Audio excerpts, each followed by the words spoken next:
Hey, what's going on, everyone? Welcome to another episode of About Abroad, where it's my job to introduce you to people who have built amazing lives for themselves in various foreign corners of the globe. We're talking with expats and thought leaders about moving abroad, remote work, visas, and all the fun and practical knowledge that you need to know to follow in their footsteps. If you've ever dreamed of making a life for yourself overseas, maybe working remotely or embracing long-term travel, retiring or studying abroad, or even just taking a peek inside life beyond your borders, you've landed in the right place.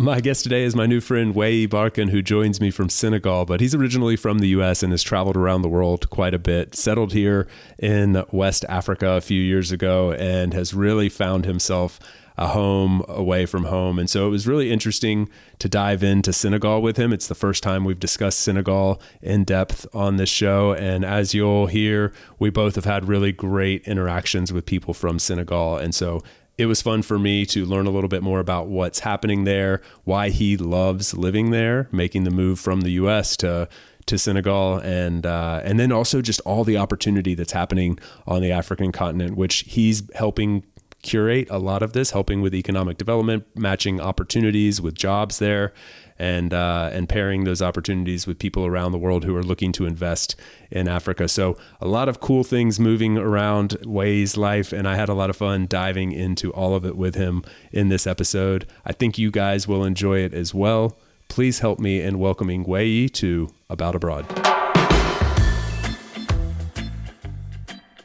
Yeah. So actually, are you back in the US, or are you in Senegal, or I don't know, man. I also saw something like maybe you're going to be moving around. We'll get into all this, but I got to know where you're calling in from today, at least. Yeah. So I'm coming live from Dakar, Senegal. So I'm here now, but you're right. I am thinking about potential next moves and where I want to go probably in the next 6 to 9 months, just to explore. Gotcha. Okay. So not really like leaving Dakar, but more like going somewhere else, just looking to explore a little bit. Yeah, well, I probably will leave, but not permanently. Like I see Dakar as like a place where I can totally see myself having as a base, especially in West Africa, for forever. I mean, of course, forever is a long time, but for a really long time. But uh, I think you know this from traveling and kind of being a digital nomad and like wandering and being like a vagabond is one way to do it. But then I found myself in the last like 2-3 years kind of making Dakar a home. And there's a lot of pros and advantages that come with that. But also, I don't want to get settled down. I still want to explore. I still want to travel. And so kind of getting out of myself and making sure that I push myself to keep finding new places and discovering new cultures, new countries, new opportunities, etc. Yeah, was that part of your reason for going to Senegal in the first place? Was sort of like a need to explore and see this part of the world? Yeah, I think definitely to see this part of the world. So my family is from West Africa, from Liberia. Both my parents are born and raised. I have a lot of family who still lives in Liberia. And so I had a natural connection here. But I myself and my brother, we were born and raised in the U.S. And so having that upbringing, and I love the U.S. It's a great place. I was working in tech in New York City and California. But I always knew subconsciously even, but then also from a previous experience during university in India, that the world was way bigger than just the bubble that I kind of was in. The U.S. is isolated, like geographically, but then also culturally too. It's like really like this bubble, and I'm kind of like I wanted to pop that and like go somewhere that was going to totally like kind of shock me, and for me West Africa made a lot of sense. That does make a lot of sense. Okay, cool.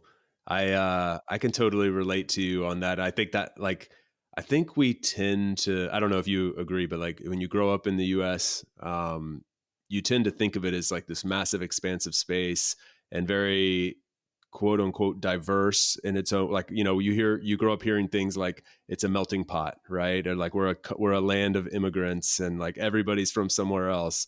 And I remember like the first time being in Asia, feeling that like like, oh man, suddenly like I'm the only like white guy on this entire subway. Like I look different from everybody else.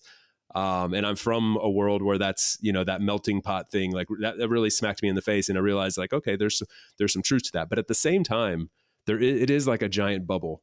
We're very like America centric. And although, you know, Georgia is very different from California and in a lot of ways, like there is this giant bubble that we all live within and all think within in a lot of ways. And so I also had that desire to like get out of that bubble and just feel what it's like to live in a different bubble. And I get a lot of energy from that. Yeah, totally. Because you're right. In the US, like, of course, like the difference between New York and California, it does feel like a different country in a lot of ways, even like geographically, the weather, the culture, like all of that stuff. But the degree to which it's going to be different is only so great because it's still the same country, and there are a lot of like commonalities. Whereas it's like the difference between New York and Dakar or like the Gambia is like that's like a whole nother extreme. So you can get really wild, and like you said, like it energizes you, it stretches you, it challenges you, and I think that's really what was important for me at that point in my life when I decided to make the move. Yeah. That's super cool, man. Was there anything in particular that took you to Senegal, or I mean, any connections there, or Dakar in particular? Yeah, so it's interesting story. So I was working in tech. I started with a company in New York City, worked with them. They ended up promoting me, and I got moved out to San Francisco. So I lived in SF for a while, and then I moved across the bridge to Oakland. But I was working with this company basically for 3 years, and just putting in so much time, so many hours, and I was like completely burnt.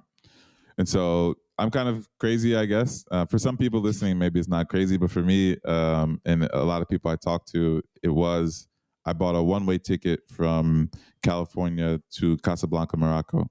And so my plan was I was going to backpack from Casablanca to Lagos, Nigeria, and I was going to start a startup. That was like my grand plan. I didn't have anything else in between of like what the startup was gonna be, like how long it was gonna take. I just knew I was gonna go overland. I literally drew. I wish I could show you. Maybe I'll send it to you on LinkedIn after. But like, I drew like a line with my finger and was like, "This is the route," and I was like, "I'm gonna do it." So, so I bought the ticket. I landed in Casa. I had like 2 or 3 nights at a hostel and about $10,000 saved up, and that was it. That was like my plan. That's wild, man. I don't think there's many people listening that don't think that's wild. That's crazy. I love it.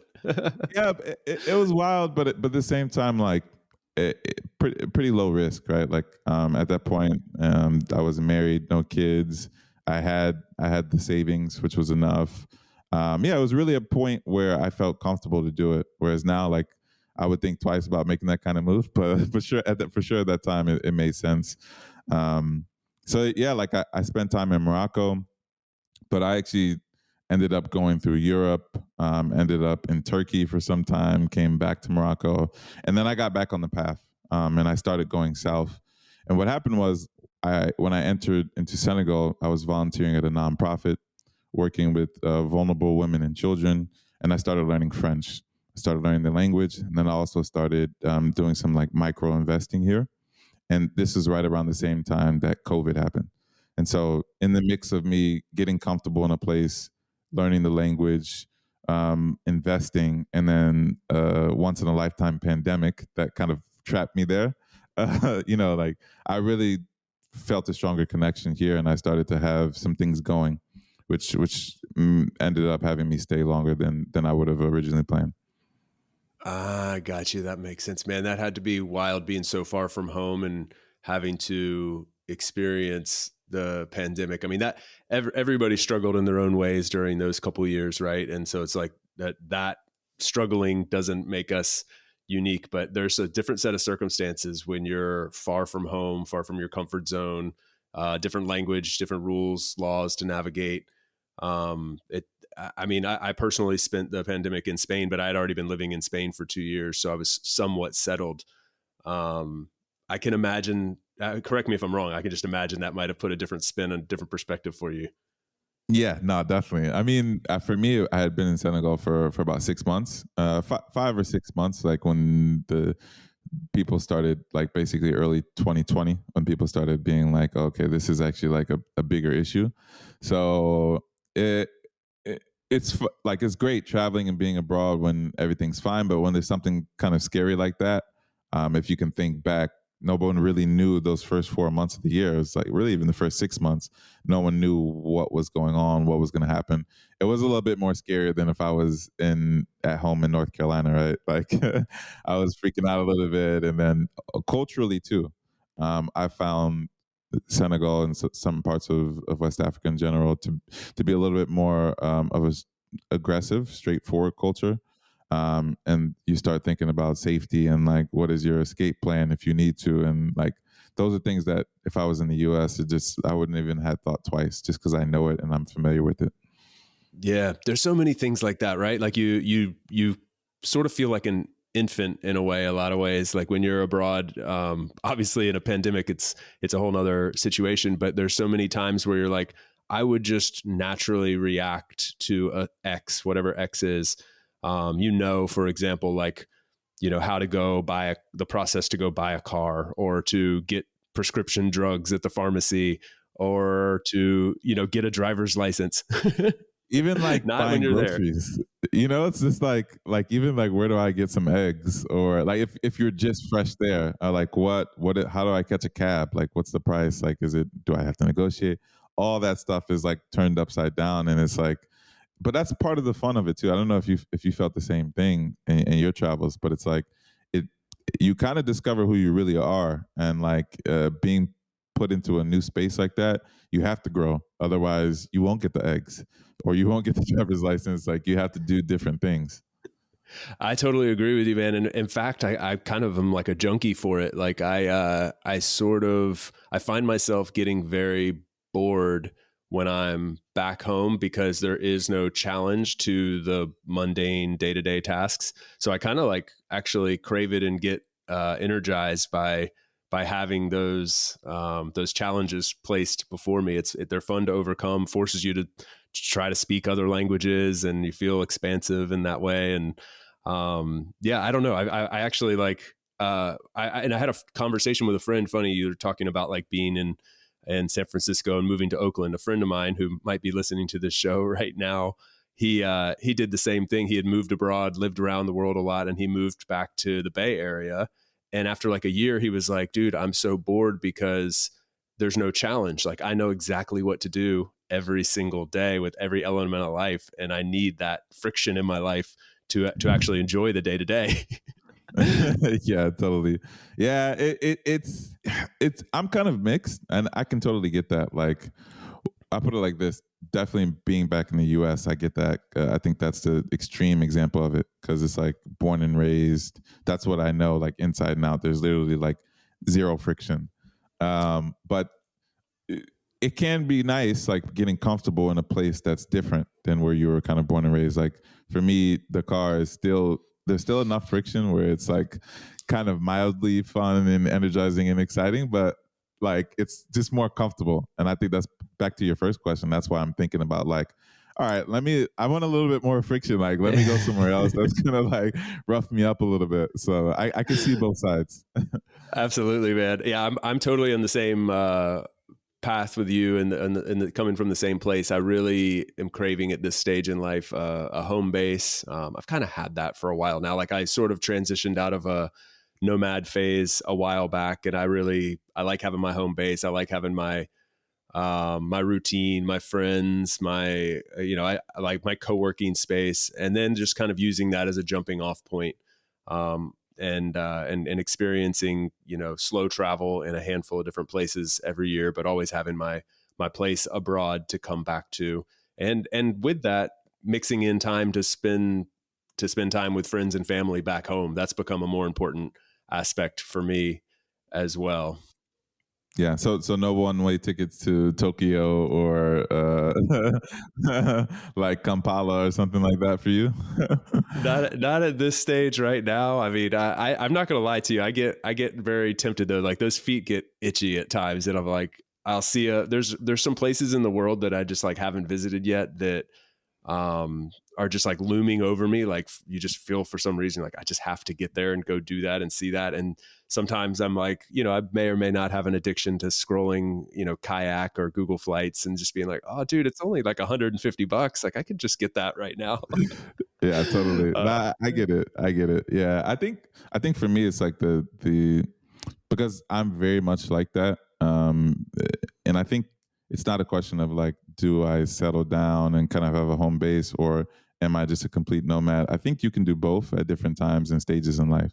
And the way that I think about life and travel, it's not, there's seasons, right? And what I did last time was its own unique season, and it literally ended when COVID happened, and I think that was also kind of destiny too. But I know that I believe and I hope that in the future there'll be other seasons that are similar in different parts of the world, right?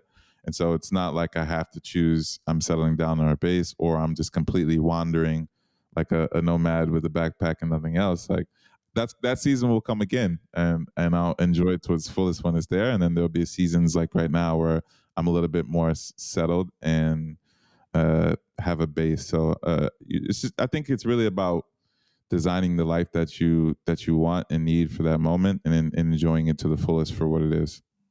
Yeah, well, I totally agree with you, man. That's a great way to put it. I like thinking about life in terms of those seasons, and not having to necessarily like identify as some nomad or slow mad or expat or whatever. It's like, at this stage right now, I'm doing this, and that might ebb and flow over the next few weeks or months or years, whatever feels right in the moment. I think something you and I are both like advocates for is just people having the like ability to be able to work in such a way that that lifestyle is possible if you choose it.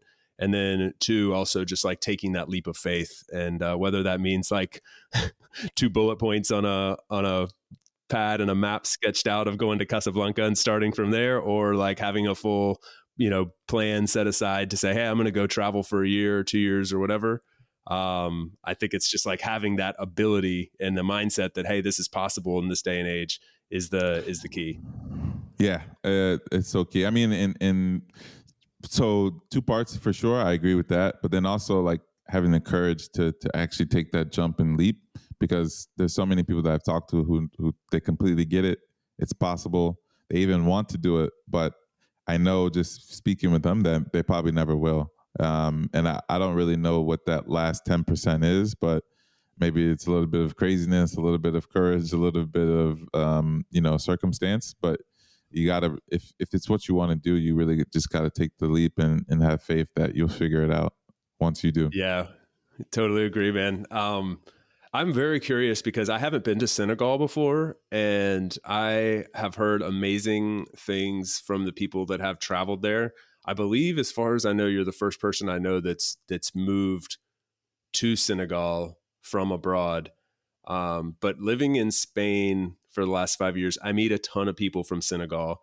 My wife goes to a Senegalese dance class in the park, led by a group of guys from Senegal who are just so fun, vibrant, like just, I mean, their energy. And I'm talking like they're very specifically Senegalese. I meet a lot of Senegalese here in Valencia.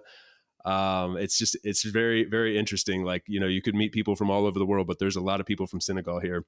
So anyway, I've had awesome experiences, heard really good things. I get a very like fun, vibrant energy. I don't know if this is the correct, broad stroke to paint or not, but I would love to hear like from your perspective as an outsider that's moved there, just like painting the picture a little bit for people, like what it's like living in Senegal. It's very broad, but just want to hear a little bit from you and your perspective. For sure, the first word that comes to mind is hospitable. I think Senegalese people are super hospitable. They like to make outsiders or foreigners feel like they're at home.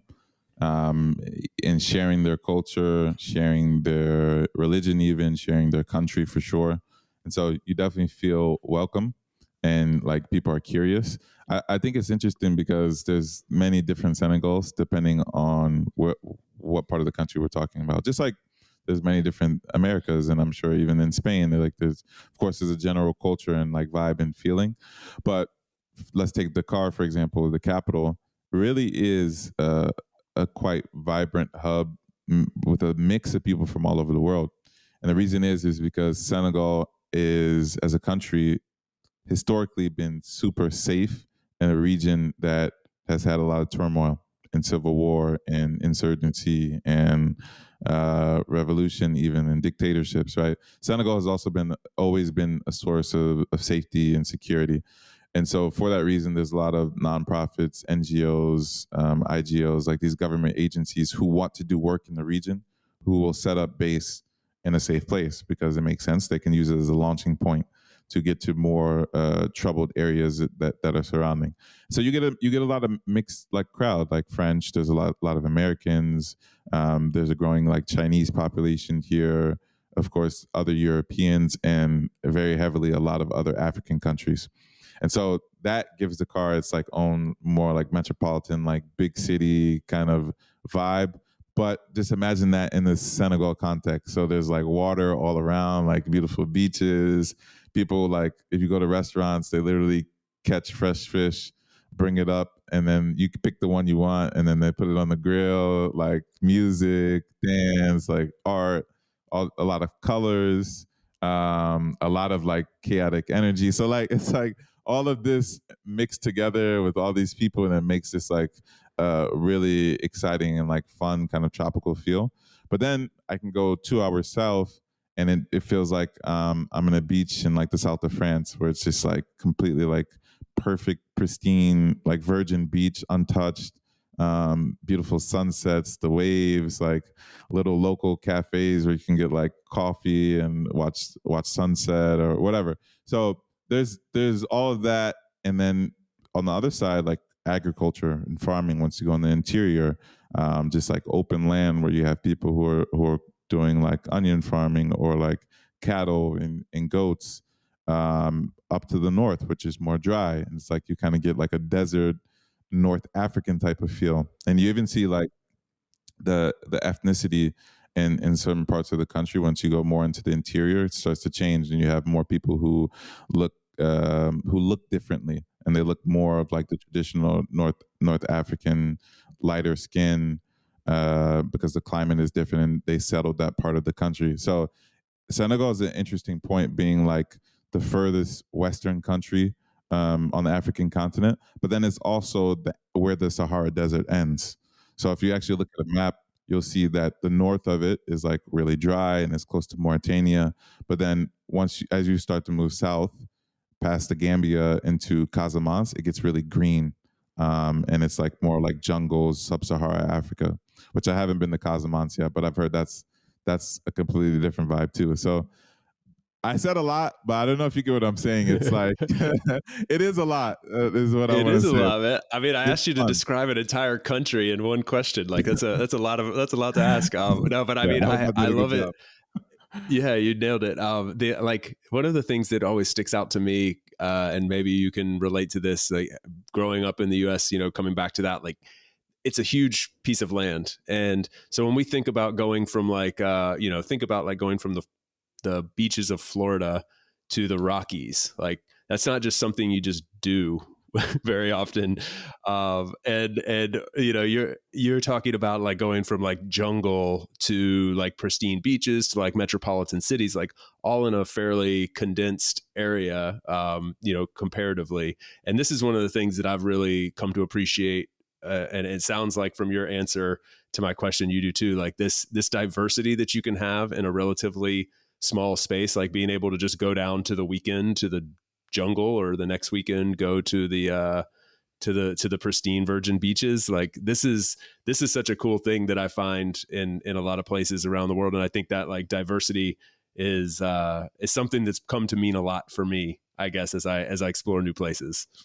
Absolutely. It's the same thing we're talking about, like, yes, lifestyle and having those choices in the friction, but then also like optionality, I think is like really big in the types of experiences that you have, because being in one type of environment changes your perspective and the way that you look, not just at the environment itself, but life and yourself. Not to get like too philosophical, but it's true. Like I lived I lived in the desert in Morocco for a month with two brothers who were doing like some agriculture, trying to do agriculture and like keeping goats.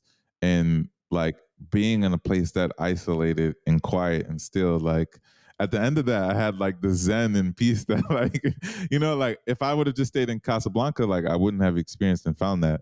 And so part of it is for me, like, yeah, having that optionality and valuing that, but then switching it up, right? Like if I want to I'm here in Dakar, but if I want to go to the beach and hang out, that's going to give me a different type of feeling than if I go to the desert, than if I go to like a forest, more jungle type vibe. So yeah, it's nice having to like, it's like you order a pizza and you get like, pick your slices. I want two of this, two of that, like whatever. The buffet of life, right? The pizza buffet of life. We'll be right back to the show after a quick break for a note from our sponsor. This episode is brought to you by my good friends over at Greenback Tax, the very best in U.S. expat tax services and the company that I've trusted to handle my tax situation since I moved abroad in 2015. Greenback is 100% focused on helping U.S. expats with their taxes, and to date, they've filed almost 50,000 returns for nearly 15,000 happy customers like me living in more than 200 different countries around the world. After 7 years working together, I can say with confidence that they make one of the most painful parts of life abroad an absolute breeze with their automated systems that store all of your information for you to make tax filing easy year after year, and the friendly advisors who you actually have a working relationship with. There are no robots over at Greenback. Best of all, everyone is a CPA or enrolled agent with a specialty in U.S. expat taxes, which means they know exactly how to help you take advantage of some incredible tax breaks because you're living abroad, not in spite of it. As of January 23rd, tax season has officially arrived, so it's time to get started. Learn more about Greenback Tax today by visiting greenbacktaxservices.com via the link in the show notes. Hey guys, if you're still around and enjoying this episode, then I think you might actually like our once a month newsletter as well. If you'd like to sign up, just open up the show notes of the episode you're currently listening to, scroll down, and look for aboutabroad.com/newsletter. It takes about 30 seconds to sign up. It's a fantastic way to support the show, and I think you'll be pleased with the information that we provide every month as well. Thanks a lot for listening. Hope you enjoy the rest of the episode. Was it, when you made the move there to Senegal, was it like somewhat easy from like a bureaucratic standpoint, or did you have to jump through a lot of hoops? Was there anything special that allowed you to be able to stay beyond like just the normal tourist visa? I mean, generally speaking, like what should people know if they want to go spend some time there, I guess? Yeah, so definitely having a U.S. passport helps. I mean, I think globally, or not even U.S., but like maybe like a certain tier of passport. I mean, we know that there's stronger passports and weaker in the sense that you have more access to countries. For example, here when I first came, and I had like they have the standard like 90-day tourist visa. And literally when I went to renew, because I was like, okay, like I need to figure out a process. Like I want to stay longer. And I don't know if the official was supposed to say this, but I tried to renew and he looked at my passport. Was like, "You're American. Like, we don't care. Like, just go." So, I'm trying to do the right thing. And they're looking at it like, okay, whatever, just stay. Like, there's no like real process. Of course, do your research and you want to try to do it the legal way. But if you have, the official of the office telling you like, hey, like, it's not worth your time, then okay, fine. You gave me the green light. I'm going to just stay. But now that I'm like actually living here, I am a resident of the country, and there are processes and policies in place, realistically. And so I was able to connect with the company that helped to facilitate that. And I'm busy a lot of times with work now and doing other things, and so I don't really have time to focus on that. It's just better to kind of outsource it to an expert who can help expedite that process. But the whole point is that it is generally pretty easy and relaxed. And so if you want to stay longer, they're happy to have you, and there's systems and processes in place to make that happen. And also even citizenship, if somebody wants to consider that as an option as well, that's also, they have a path for that. Very cool. Yeah, I think that's the general thing I like to pull out is like, some countries are more willing or even eager to attract foreigners to come and stay. Some are putting up like major roadblocks to say like, we don't want you. And it sounds like more of the former than the latter there in terms of Senegal. And then they're like, come on in. We would love to have you. And then also just knowing that there's like, processes in place and to do that. I'm also a big fan of like outsource your weaknesses, and especially in this context, it's just not a world you need to navigate on your own. It's almost always worthwhile to find a professional, and that's so easy to do. I mean, a Google search will give you, in 30 seconds you'll have 30 options that you could choose from of lawyers who can help facilitate this. So do a little bit of research for anybody listening, like, navigate that space on your own, because passport privilege is a real thing, and it varies country to country. But I think that's good to know. That's definitely helpful. I saw something you posted once on, I think it was on LinkedIn, and it was kind of talking about like some of the reasons why you ended up moving abroad and like, settling in West Africa. And it really resonated with me. And I think it's like something that could be interesting to discuss, because it seems like you sort of like found a home, you found yourself a little bit, or found your home abroad.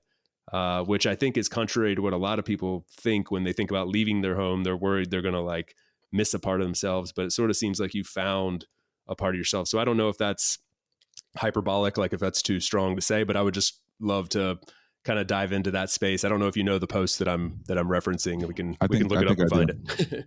No, I think I do. Yeah. Yeah.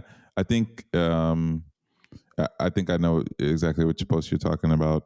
And I think for a lot of, maybe for people listening who haven't been abroad or haven't traveled as much, it's one thing to travel, but it's like one thing to vacation. It's a different thing to travel. I think that's an important distinction.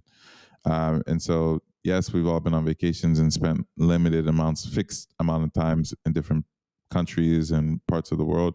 But when you really travel and like live somewhere else, that's where you're able to actually understand and learn more about yourself. Because how do you know you really like or enjoy something or are a certain way unless you're exposed to that thing or whatever it is, that stimulus, for ongoing amount of time, right? That's longer than just a 2-week vacation, where in your mind, okay, this is just temporary. I'm going to be going back. And so for me, I think I always knew intuitively that I kind of belong somewhere else. Like my true tribe or vibe or experience wasn't in this bubble, again, in the US, that I grew up living and experiencing, but it was somewhere else.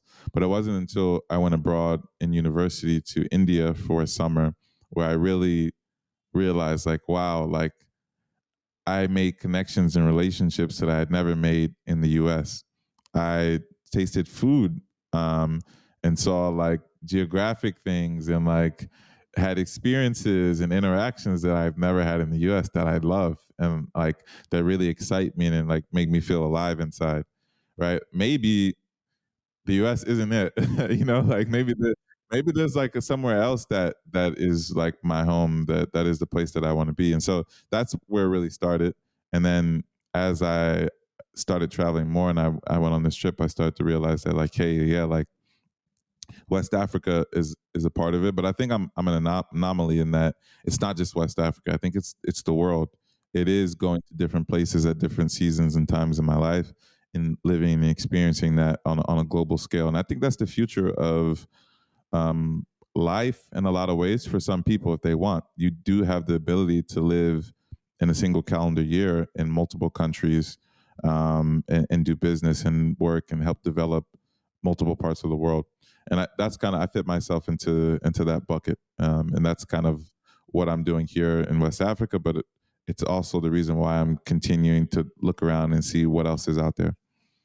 Gotcha. Yeah. Thanks for explaining that. That was that definitely caught my eye. What are you doing exactly I feel like I have like a general idea, but I'm genuinely like in the dark a little bit on what the startup became. I mean, I know you had that very detailed plan that you wrote out on your way to Casablanca, but it's turned into a bit more than that, it seems. Yeah, definitely. I mean, so the business was always the context, that like I'm very big on work. I like to work. I think entrepreneurship has an incredible value in society to enact change, even more so than government. I'm one of those guys. So, like, I think that was always the pretext or like the context around why I was traveling and exploring. I did want to build and create something. The way I started, just being in Senegal, actually wasn't trying to make a business to start money, like to make money. There was a family at the nonprofit. They basically were in like a tough financial situation, and they got kicked out of the center that I was volunteering at because one of the sisters ended up getting pregnant, and that broke the rules. It was a Muslim organization, so they're a little bit more strict on things like that. But for me, I didn't necessarily agree with that decision, basically because the the organization exists to help people, and then you're kind of putting them in an even worse situation than they were in. So I stepped in to try to help, but I didn't want to. For me, I wasn't just going to give money and say like, okay, like that's not sustainable for either side. And so I said like, let me take a look at what you're already doing to like provide for yourself and for your family. And they were basically reselling charcoal. So they would go buy like small amounts, very small markup, and then resell.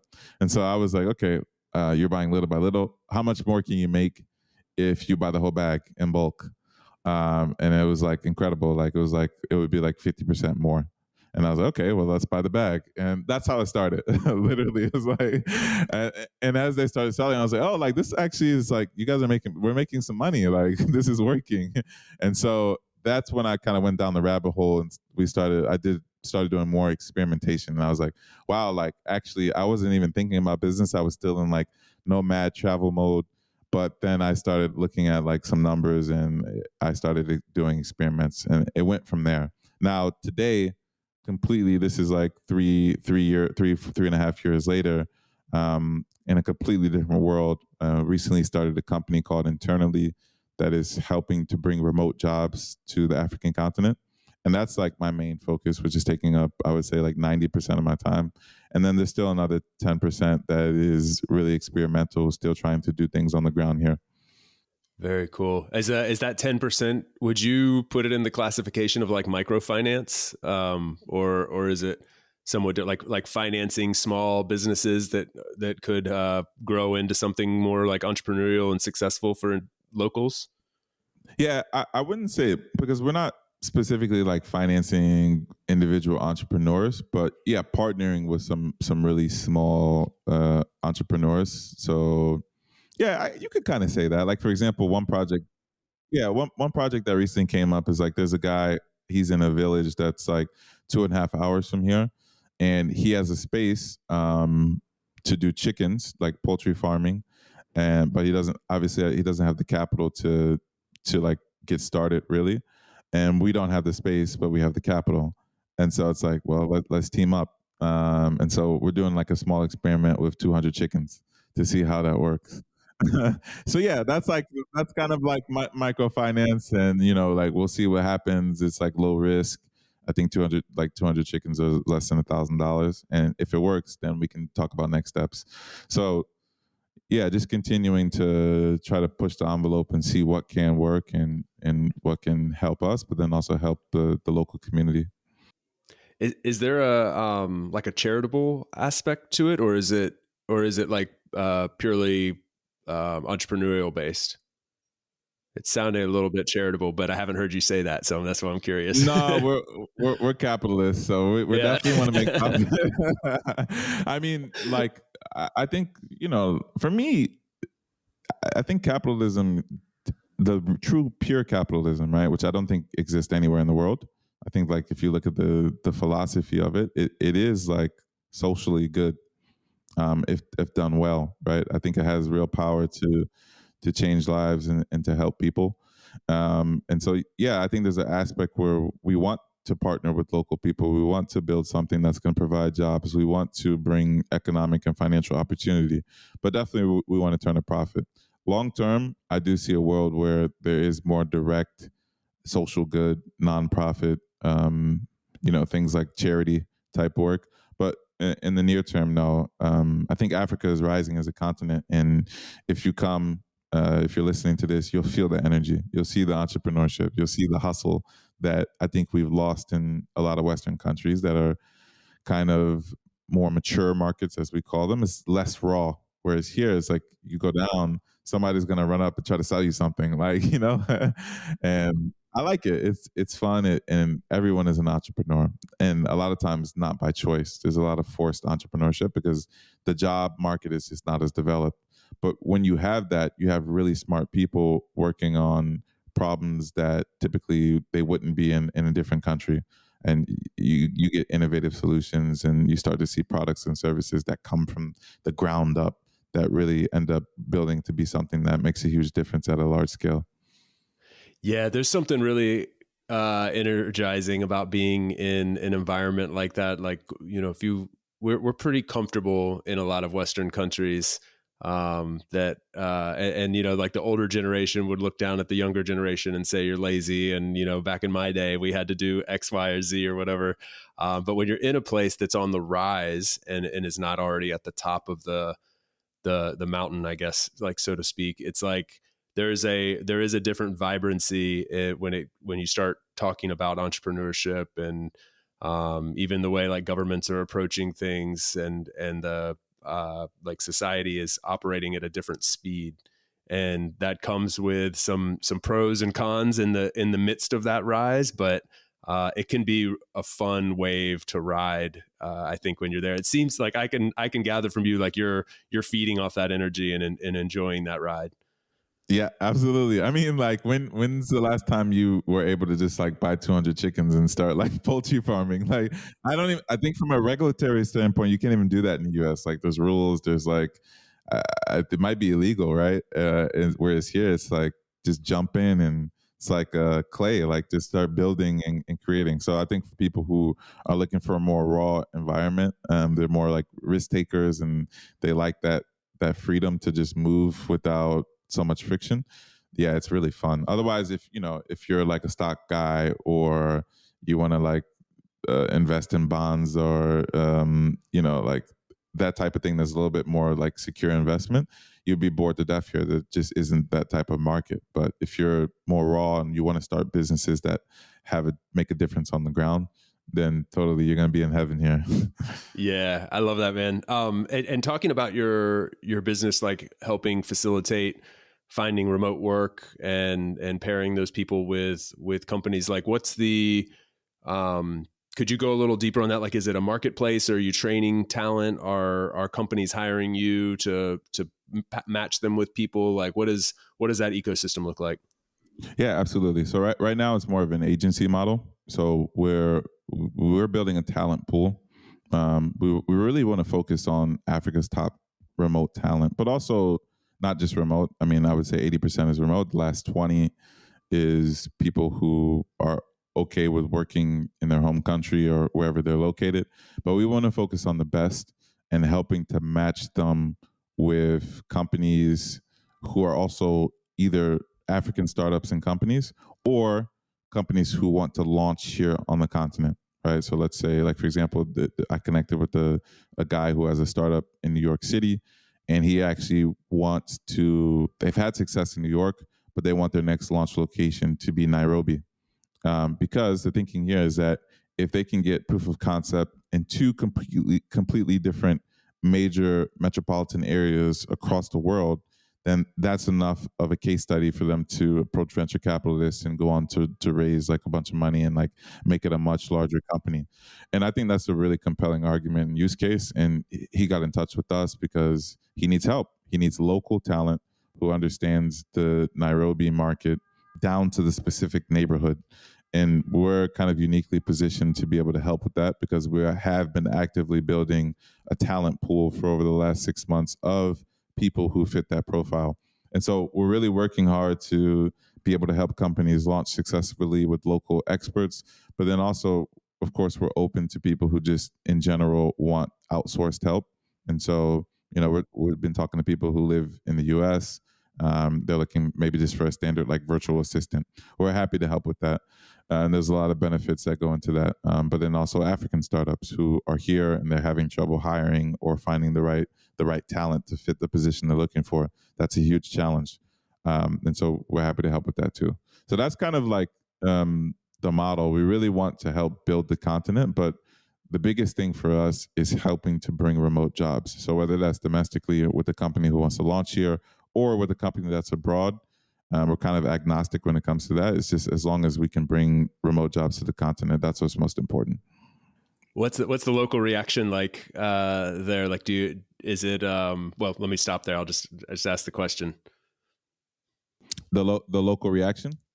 Yeah, like so, like when you talk to people, like what the companies are coming to you looking for the services you provide, but like what is like the people that you talk to there on the ground, the people that you're hiring as those workers, are they excited about the opportunity? Are you having to do a lot of training? Are you finding that people are just like ready to go? Like what's that side of the equation looking like? Yeah, so the talent side, I mean, people they're excited, they're ready. They're again, the focus is kind of on the best of the best quality over quantity, and so they're ready. They have amazing experiences. They've worked in Africa kind of has this context of a lot of international development and organizations here who are trying to help. So that is a backdrop for a lot of candidates. They've worked in these kind of multinational organizations, nonprofits, NGOs, IGOs. So they have that context and those experiences. But then also there's a huge entrepreneurial tech wave. Like if you talk about Nairobi, especially, like Lagos is another fintech hub. Like there's all these startups that are starting to pop up, and like Africa has as a continent has the youngest population globally, and then also the highest birth rate, which every other part of the world is the birth rate is decreasing, but Africa's is actually increasing. So you have a really young population that is just like brimming with new ideas and energy. And so like you get a lot of excited people and like interesting profiles and unique backgrounds and multilingual. The English here, I think one of the feedbacks that we got recently was a company out in Utah that had worked with some outsourced help in India. And the language ability and like the difference there between us was like really difficult, just the accent and even basic communication. You have native English speakers who, just being transparent, sound more like people from the US or North America or Europe, more used to like hearing that type of accent. And so like all those things really kind of mixed together make for, I would say work ready talent. Now, we do want to try to help upskill people as much as we can. And that is long term, I think, a part of the business we want to grow and develop. But right now, I'm seeing a lot of day one ready type profiles for sure. That's awesome, man. That's so cool to hear. And I think another advantage you have that's really interesting is you are aligned in Africa with the European time zones. So all these companies who are tired of battling time zone issues, you're also much closer to the Americas, for example, than say India or Asia. So that time zone factor, I think, is massive as well. Absolutely, yeah. That's a big selling point for sure. It's like we can capture all of Europe across the continent, but then even on both sides, like we're closer to, like I'm in GMT, and so it's like 1:50, like 2:00 right now, which means in the US, I think it's what, like 10 a.m. So that's not so extreme. But then if you go all the way far East Africa, right now it's basically 5 p.m. So you're a little bit closer to Asia if you want to do that as well. But in general, like for me, the whole time zone thing, I've never really understood it. Maybe I'm like an exception, but it's like if you have someone who's serious, they'll be up at like 3:00 in the morning. It doesn't matter, right? Like if that's the job, then they'll do it. Like I do a little bit of consulting with a company in California, and sometimes I'm up at like 4 a.m. But it doesn't matter because I know that I knew that going in, and so we found that a lot of customers understand that, and they're fine with the time zone differences as long as the candidate is. As long as the candidate, oh yeah. I'll take it one step further and just say like we need to get rid of the time zone thing and just stop doing so many meetings so people can just work whenever they want and do it all asynchronously and then therefore like the whole time zone thing becomes a moot point. But we're working on that from a different angle. But yeah, amen, that's man. I'm with my you. thing. Yeah, that's the amen. I'm with you on that. That's cool. I love what you're doing because you mentioned this a little bit ago. Like it's capitalism can be so good, it gets a nasty connotation with it sometimes, especially in certain parts of the world. But I mean, I grew up being told that capitalism was what got us to where we are, and take that for whatever you want. I'm not going to preach to anybody, but the very cool thing, the very real thing that comes from our conversation is watching that capitalistic mentality of growing a business and how that's providing jobs locally, how it's servicing people around the world, and having that fire and energy and drive through an entrepreneurial spirit is the fuel for all of that. So it's very, very cool to see it playing out, and all the growth that's happening in Africa as a whole, and where you are is just it's exciting to watch, man. I'm glad to like have you there and kind of like convey what's happening on the ground, because it's exciting. Yeah, I mean, I don't know what's happening. Like the more I post about it, the more I think for a lot of people they have no point of reference. Like you're saying, it's kind of like how many people do they really know on the continent that also understands their context. And so like I think for on LinkedIn, I'm posting about it and I'm getting more and more messages and connection requests about people interested in the continent, really trying basically becoming a point of reference for people. So it's kind of funny because in a lot of ways, like there's so many countries I need to like go to and visit and explore, but I also understand it. So yeah, I'm happy to be here and like sharing my experiences. Yeah, I mean, I read something recently that was like, there's we have this in our minds. I think it's some imposter syndrome, right? Where it's like someone looks to you and they say like, "Oh man, like tell me all about Africa." And you're like, "Dude, I can't tell you all about Africa. That's a ridiculous request. Like I've only seen a small fraction of it." But even if you had visited every single country in Africa and traveled for like 30 years all through Africa, there would still be a greater percentage of Africa that you hadn't seen than you have seen. So no matter what, like we're always going to be searching to see more. And the more you see, the more you want to see, and the more you realize you haven't seen. And so that is all very true, but you can still be that frame of reference for a lot of people who don't have that vantage point. Yeah, that's totally. I love that. I'm gonna reuse that if I can. That's awesome. I'm quoting. I think it's from the book 4,000 Weeks, which is really helpful for me, like on a perspective about like work and always trying to accomplish more. It's like this futile, like running on a little treadmill that you're just never going to get to the end of it. So just might as well enjoy the moment.